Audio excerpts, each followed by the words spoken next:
executando a Sinfonia número 4 de Tchaikovsky. Então não perca, é nesse domingo às 2 da tarde, aqui na Rede Minas.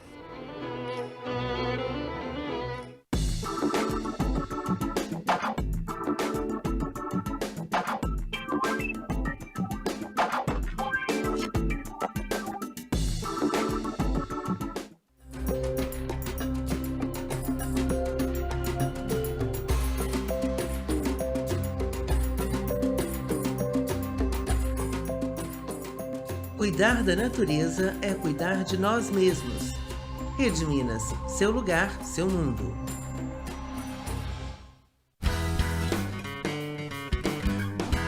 Olá, você sabia que a pele é o maior órgão do nosso corpo? Por isso devemos cuidar bem dela, principalmente nessa época de frio. E agora em tempos de pandemia ainda mais, já que nossas emoções ficam literalmente à flor da pele. E é sobre tudo isso que vamos conversar no BG de Casa em Casa desta terça, às 5h30 da tarde. Você não pode perder, hein? Até lá!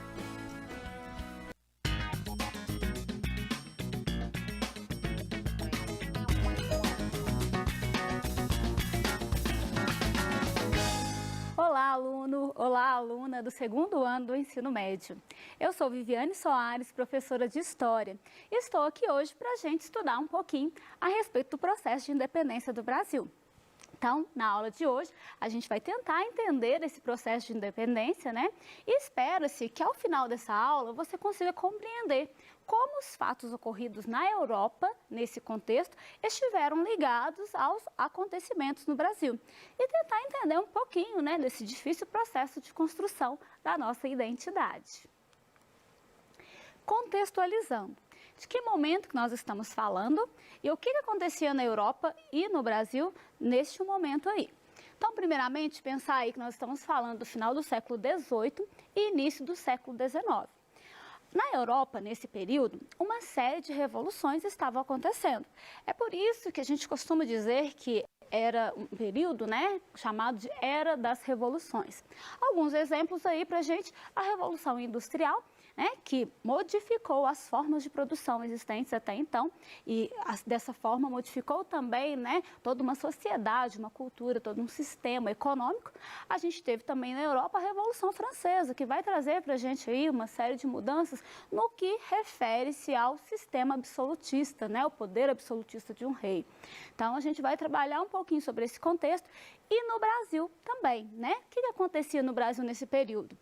A gente vai falar de um período em que Marquês de Pombal, que era o primeiro-ministro do rei Dom José, estava organizando a vida do Brasil, né? Quando eu falo organizando a vida, é que ele estava cuidando das questões políticas, administrativas, né? Já que ele era o braço direito do rei. A gente vai ter um momento em que há uma virada aí nesse poder do Marquês de Pombal. Vamos ter também algumas conjurações, né, movimentos, revoltas, até que a gente chegue, de fato, à independência do Brasil, né, à proclamação dessa independência. Para a gente tratar a respeito desse processo, precisamos entender também quais as relações que o Brasil tinha, nesse período, né, com a Europa. Então, só retomando aqui, lembrar que o Brasil era uma colônia, isso quer dizer que o Brasil estava sob domínio de uma metrópole, né? Quem era a metrópole que dominava o Brasil? No caso, Portugal. Então, só reforçar que nesse período que a gente está falando, existia um sistema chamado sistema colonial, pelo meio do qual a metrópole controlava a sua colônia, por meio do qual também a colônia devia obrigações, oferecer matérias-primas, recursos, né, e era explorada pela metrópole. Existia nesse contexto o que a gente chama de exclusivismo comercial. Isso quer dizer que a colônia ela só poderia manter relações comerciais com a sua metrópole. Então, ela não poderia, por exemplo, a colônia Brasil, comercializar com outro país que não fosse Portugal. Não podia, né? Então, isso fica muito claro e ajuda a gente a entender algumas questões no decorrer desse processo. Bom, Quais as ações, então, do Marquês de Pombal no Brasil? Falei, né, que ele era o primeiro-ministro, ele tinha uma responsabilidade muito grande, não só com relação ao Brasil, mas a Portugal também, né, porque ele tinha aí uma função de ajudar, né, Portugal a se livrar de toda aquela independência que existia com relação à Inglaterra. Mas as medidas que ele tomou, né, enquanto primeiro-ministro do rei Dom José no Brasil, estão em torno de, né, observar a participação do movimento dos padres jesuítas no Brasil, cuidar das questões aí da administração, da questão econômica. E a preocupação também, gente, era contribuir para todo esse processo que eu comentei anteriormente, né, de acabar com aquela dependência que Portugal tinha com a Inglaterra. Então, ele criou companhias de comércio. E essas companhias, elas eram uma forma de monopolizar, né, o comércio por parte de Portugal. É que, na verdade, na prática, existiam relações comerciais, né, dentro das possibilidades, um pouco mais livres. E a existência de uma companhia de comércio, ela faria com que houvesse um controle maior das produções ali, né, das vendas, né. Isso aí não foi muito bem quisto, uma vez que essa companhia, ela comprava os produtos, né, e a preços baixíssimos, ela pagava muito pouco e revendia a preços muito altos. Então, isso fazia com que houvesse aí muita crítica à existência dessas companhias. Além disso, ele fez uma reorganização administrativa, ele passou a fazer uma maior fiscalização, principalmente se tratando aí da produção do ouro, né? A instituição de novos impostos também foi uma ação do Marquês de Pombal. A gente tem a questão dos padres jesuítas, que eu mencionei anteriormente, né? Porque Pombal observou o poder que os jesuítas estavam conseguindo no Brasil, né? Então, eles costumavam dizer que os jesuítas, a missão jesuíta, né? Ela era um Estado dentro do Estado, ou seja, como se fosse uma organização à parte do controle português. Então, uma das coisas, medida que foi tomada para isso, foi a expulsão dos jesuítas no Brasil, né? E o Tratado de Madrid, que foi o que deu ao Brasil uma nova conformação, né, que demarcou os territórios brasileiros naquele período, foi também elaborado aí nesse contexto. Um novo momento que a gente vai ter aí é quando Dom José sai do poder e Dona Maria assume. O período em que a Dona Maria governou, Dona Maria I, foi chamado de viradeira. Por quê? Ela vai modificar, ela vai alterar o que estava acontecendo até então. Então, uma das medidas que ela toma é o quê? Tirar o Pombal do poder, né? Ela vai assumir e vai tentar centralizar. Tirar o Pombal do poder não quer dizer que nada que ele fez serviu, muito pelo contrário, algumas medidas, principalmente com relação à fiscalização, à administração e até mesmo a centralização do poder, foram continuadas. Mas isso aí vai ter, né, como a pessoa, né, que está responsável, aí, vamos dizer, a Dona Maria I. Nesse contexto também, ela criou um alvará proibindo as manufaturas no Brasil. Isso porque, se a gente tinha que consumir de Portugal, não justificava a gente produzir. Isso poderia dar uma independência para a gente, né? Uma independência, assim, no caso aí da produção. Então, ela proibiu. A Dona Maria, ela ficou um tempo no poder, né? Ela ficou cerca de alguns anos, de 1777, até 1799, mas o fato de ela ter perdido o esposo e ter perdido um filho, fez com que ela desenvolvesse uma demência. Então, com pouco tempo que ela estava no poder, né, ela acabou tendo que se afastar por questões, né, psicológicas. Foi isso que deu a ela o título de Dona Maria Louca. Então, o seu filho, que vai assumir, né, como um príncipe regente nesse período aí, que é o Dom João. Então, nesse momento da história em que a gente tem aí, né, Dom João enquanto regente, a gente vai ter uma série de acontecimentos que vão alterar os cursos aí, o curso da história da colônia.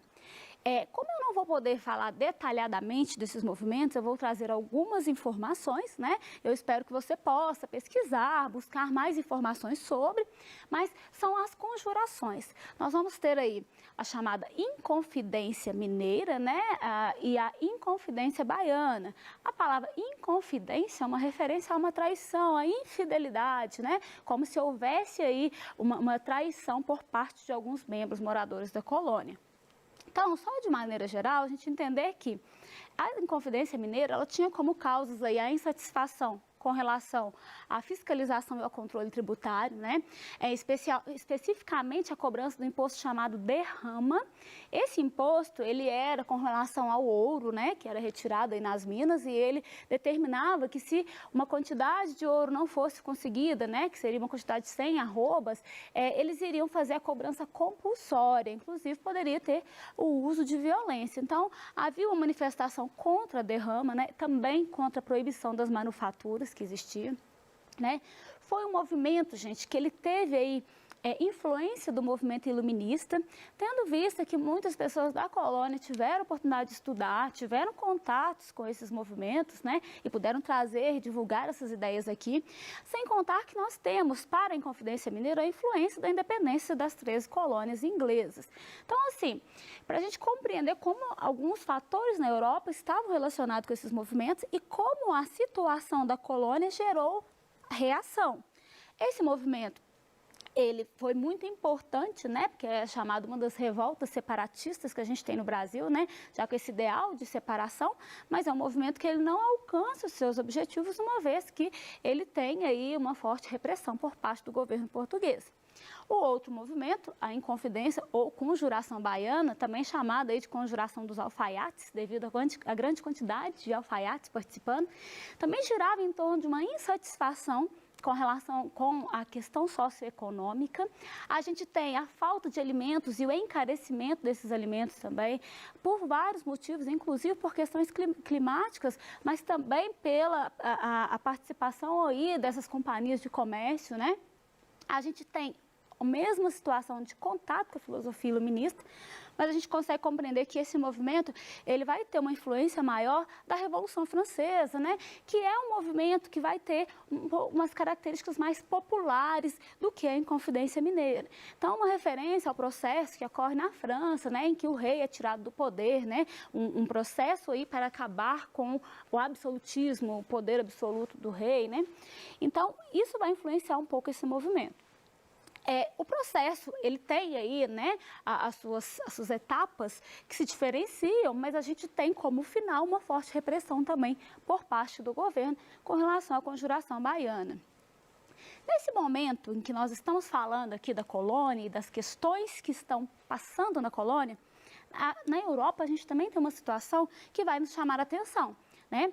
No momento pós-Revolução Francesa, em que Napoleão Bonaparte chega ao poder, e ele faz da Europa um verdadeiro palco de guerra, né? À medida em que ele tende a expandir seu império, a conquistar mais territórios, e ele empreende uma série de guerras, né? Com outros países, chega um momento em que ele, não conseguindo dominar a Inglaterra, ele começa a pressionar outros países para que ele consiga enfraquecer a Inglaterra e poder dominá-la. O meio que ele encontra para isso é o chamado bloqueio continental. A ideia a palavra bloqueio já diz muito, ele queria bloquear a Inglaterra. Então ele determinou que os países da Europa não comercializassem com a Inglaterra, né, não comprassem nem vendessem, e assim ele ia fazer com que a Inglaterra se enfraquecesse e aí ele poderia dominá-la, já que ela era o principal obstáculo para que a França, né, conseguisse, né, um poder hegemônico na Europa. Quando ele faz isso, gente, vários países aderem ao bloqueio, mas alguns países não. A gente tem países que ficam neutros, mas chama atenção para nós, que é muito importante aqui, o papel de Portugal. Como é que os portugueses, né, foram lidar com essa questão do bloqueio? Sabe por quê que é muito importante? Eu falei lá no comecinho da aula, né, quando eu falo do Marquês de Pombal, da preocupação de tirar os laços de dependência de Portugal com a Inglaterra. Então, pensando bem, assim, o que acontece? Portugal devia à Inglaterra, não só economicamente falando, mas também, né, por uma série de relações e acordos comerciais, de forma que os portugueses não poderiam aderir a esse bloqueio continental. E aí, os portugueses ficaram naquela situação que a gente ouviu falar, né? Se correr o bicho pega, se ficar o bicho come. Por quê? Se eles bloqueiam a Inglaterra, eles iriam ter retaliações por parte da Inglaterra. Se eles não bloqueiam, o Napoleão ia cumprir, né, o que ele disse e invadir Portugal. Então, nessa situação, a gente vai ter aí uma preocupação por parte, né, de Dom João, e um plano que já existia anteriormente, ele vai ser colocado em prática. A coroa portuguesa, ela vai se transferir para o Brasil, de forma que ela nem sofre o ataque, né, e nem também bloqueia a Inglaterra. Claro que a população que vivia em Portugal acabou sofrendo com o ataque de Napoleão. Mas, voltando para a história do Brasil, é importante entender que a transferência da corte portuguesa promoveu uma série de mudanças que fazem a gente entender como que nós vamos ficar independentes lá na frente, né? Então, gente, só para a gente pensar aqui a respeito das medidas que Dom João toma, no Brasil. Revogação dos alvarás de manufatura. Lembra quando a Dona Maria proibiu? Ele liberou, então podia ter manufatura. A gente já começa a entender isso, que é importante para que a gente tenha mais autonomia, né? Ele vai ter também um processo que é chamado de abertura dos portos às nações amigas, né? Que é aquela permissão de nações amigas do Brasil comercializar. Então, aquele exclusivismo comercial que nós falamos lá no comecinho, também acabou, né? E a nação amiga, eu costumo brincar que a melhor amiga, né, era a Inglaterra. Então, a gente entende como essas medidas visavam favorecer a Inglaterra, porque já existiam relações e, inclusive, os ingleses ajudaram nessa transferência da corte para o Brasil. Outras medidas que a gente pode falar também, o aumento de impostos, né, que teve que ser tomado, mas também o incentivo à cultura, o incentivo à imprensa, né? Então, a gente tem uma série de modificações de maneira geral no Brasil. Nesse momento aí da nossa história, em que a corte portuguesa está aqui, acontece uma outra revolução, né? Uma revolta que é muito importante para a nossa história da independência, que é a Revolução Pernambucana, que vai acontecer no Nordeste, né? Justamente por causa do que aquela região vivenciava, né? E até mesmo o abandono, vamos dizer assim, dessa região naquele contexto, já que a vinda da corte para o Rio de Janeiro, ela transfere todas as atenções para o Rio. Né? E também é um movimento que está influenciado por ideais de liberdade. Então, a gente vai ter a tomada de poder, né? É uma revolta que dura cerca de 75 dias, é uma revolta que é controlada pelo governo, mas um momento muito importante dentro desse processo de independência do Brasil. Outro movimento que ajuda a gente a entender esse processo é a chamada Revolução do Porto, ou também a gente vai ouvir falar em Revolução Liberal do Porto. Essa já acontece em Portugal. E como que ela se relaciona com o Brasil? Foi um movimento, depois que o Brasil ele foi elevado à condição de reino, né? Reino Unido a Portugal e Algarves. Por quê, gente? Era a forma de justificar, depois que as coisas já tinham se estabelecido na Europa, em Portugal, mas justificar que o rei queria permanecer no Brasil. Então, ele tinha que ser reino, né? O Brasil foi elevado a reino, mas isso não agradou nem um pouquinho às cortes portuguesas. O que são as cortes? É o parlamento. Eles queriam que o rei voltasse para Portugal, eles queriam que a recolonização acontecesse o mais rápido possível, ou seja, que o Brasil continuasse sendo colônia, né? E por isso foi feita uma revolução que exigiam, dentre outras coisas, que fosse elaborada uma constituição em Portugal, que o rei respeitasse essa constituição, né? E queria também o retorno imediato de Dom João e recolonização do Brasil.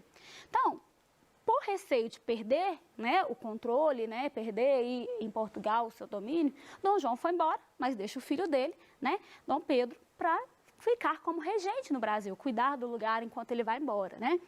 Então, só para a gente pensar nessa Revolução do Porto, quando a gente fala que ela é um movimento liberal, depende de que ponto de vista que a gente vai olhar para ela, né? É um movimento liberal por parte de Portugal, por quê? Falava em Constituição, de um rei respeitar a Constituição, de alguns ideais aí, né? De liberdade, de igualdade. Mas, por outro lado, se a gente olha isso no Brasil, foi um movimento conservador, né? Uma vez que ele queria o quê? Recolonizar. Tirar nossa autonomia, tirar a liberdade que até então limitada, né, mas a gente tinha conseguido. Bom, o Dom Pedro estando no poder, ele teve aí o apoio ou o agrupamento, né, de algumas pessoas. Então, por um lado, ele tinha os portugueses que se posicionavam, né, a favor da recolonização do Brasil. Por outro lado, ele tinha os brasileiros que eram a favor desse momento de semi-autonomia que o Brasil tinha. Mas entre os brasileiros, a gente ainda tinha dois grupos. A gente tinha os mais liberais, que é o que queria que o Brasil fosse independente mesmo, e o grupo mais moderado, né, que estava mais a favor de negociação, de acordo aí, né, dentro daquela condição de semi-autonomia. Bom, quando as cortes portuguesas tentam recolonizar o Brasil, começam a tomar medidas mais efetivas para que Dom Pedro retornasse para Portugal, né? E aí eles pudessem, de fato, efetivar o poder, há uma reação, né? Não só por parte de Dom Pedro, né? Mas da população que acaba se aproximando, né? Para que Dom Pedro se posicione aí contra essa recolonização. E até quando eles pedem, né, que Dom Pedro fique no Brasil, que ele não vá embora para Portugal, que ficou muito conhecido esse dia como o dia do fico, né? Que sempre fala que ele decide ficar para o bem da nação, mas são os momentos muito importantes porque ele toma algumas medidas que vão ajudar a concluir essa separação, como a criação de um ministério, com José de Bonifácio, que era um amigo do pai dele e um conselheiro. A gente tem a questão do cumpra-se, que é quando ele determina que as ações portuguesas só vão ser seguidas no Brasil se ele assinar embaixo, né, mandando cumprir. Ele expulsa também, né, as tropas portuguesas que estão aqui e convoca uma Assembleia Constituinte, já pensando na elaboração de uma Constituição para o Brasil. Bom, dentro desse processo, a gente vai ter, né, um posicionamento aí, vamos dizer, no dia 7 de setembro, em que é proclamada a independência do Brasil por parte de Dom Pedro I, mas sempre importante deixar claro que há uma participação muito grande das elites brasileiras nesse processo. A gente vai falar sobre isso mais especificamente em outra aula. Aqui é importante a gente questionar, né, o que será que de fato significou a independência do Brasil? Nós ficamos realmente independentes? Isso é para você refletir, né? E numa outra oportunidade a gente retomar isso em atividades. Vou deixar uma questão para vocês pensarem, né, a respeito, que é uma charge, referindo-se à presença de produtos ingleses no Brasil, né? Os senhores conversando, um pergunta quem morreu. Aí o outro fala, ó, ninguém, são caixões importados da Inglaterra, sem defuntos, é claro. É uma referência da entrada maciça de produtos ingleses ao Brasil, né? Então, a charge, ela ironiza as medidas tomadas no período joanino que favoreceram a Inglaterra e permitiram uma grande entrada de produtos ingleses no Brasil. A que fato ela se refere? Letra A, o processo de urbanização e desenvolvimento manufatureiro no Brasil. Letra B, redação do alvará que proibia as manufaturas por Dom Pedro I. Letra C, assinatura do Tratado de Comércio e Navegação de 1810, que estabelecia privilégios de importação para os produtos ingleses. Letra D, reforço ao pacto colonial e ao exclusivismo metropolitano. Ou letra E, processo de exportação de produtos brasileiros para a Inglaterra.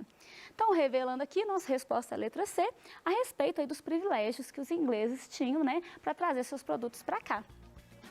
Fique ligado, na próxima aula a gente vai trazer mais temas interessantes, né, para a aula de História. Até lá!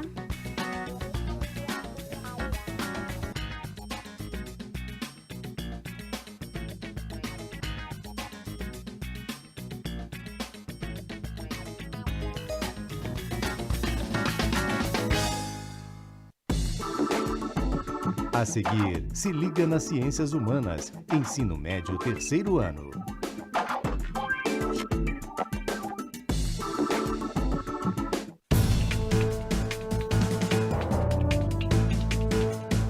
Diariamente levamos até você as notícias da sua cidade, do seu estado. Entrevistas e a repercussão dos fatos em 2 edições diárias. Jornal Minas, de segunda a sexta, 1 da tarde e 7h30 da noite.